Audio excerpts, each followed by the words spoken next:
Hello lovely people, my name again is Chef Apio and you're welcome to Word of Wisdom. What do you think this is? It looks like a watermelon, right? Watermelon. I'm sorry to disappoint you. This is a calabash. Today we'll be talking about the African calabash, straight in the Upper East region of Ghana. The calabash is from a family of species called the Crescentia species. And today we are talking about the one from Upper East. This is how a calabash looks like. I know that so many of you have seen this as a calabash. Yes, this is the final product, but this is what it first looks like. The people of the Upper East use calabashes as cooking utensils. Some of us use it as food, but others also use it as a musical instrument. Currently, more emphasis is on the calabash as a cooking utensil and an art artifact. Of course, the people of the Upper East use their calabashes to drink their Pito, eat their zo, and even in those days, eat their teaser. Those practices are quite outmoded, but they still exist, and some of us indigents still practice them. I would like to show you the step-by-step process in which the calabash plant goes through.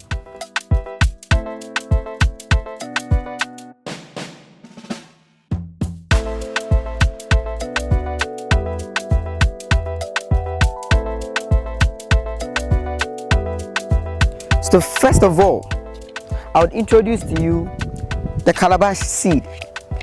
This is the calabash seed. It's so remarkable that something small as this could develop into a giant thing like this. So this is for the bigger calabash. In my language, which is the Gruni language, the bigger one produces the wane. Say it after me, wane. And then the smaller one produces the bia. The bia is a smaller calabash that looks like a ladle but has a shorter length. So the calabash is grown within a minimum of 3 months and a maximum of 4 months, depending on the rain patterns, and they are grown in the rainy season. The calabash is an amazing plant, and its growth process is so amazing, and the processes in which it goes through to become a final product is just quite mind-blowing. It is planted in a minimum of 3 months and a maximum of 4 months, depending on the rain patterns. One of the amazing things about the calabash is that the calabash in the Upper East region here is not really cultivated on a commercial scale. It is either randomly cultivated by someone who has decided to operate in it as a business, or just found grown behind your backyard. Sometimes others intentionally disperse the seed for it to grow behind their backyards. So after 3 months or 4 months, depending on the rain pattern, the calabash begins to develop, and then it gets to the first premature stage, which is this stage. I call it the watermelon stage. So with the watermelon stage, it is almost there. So at the watermelon stage, it is between 2.5 months to 3 months going, and with this stage, it is not ready to be harvested as a calabash because the parts have not been formed firmly to be able to hold the natural shape in which it's supposed to hold when it's cut out.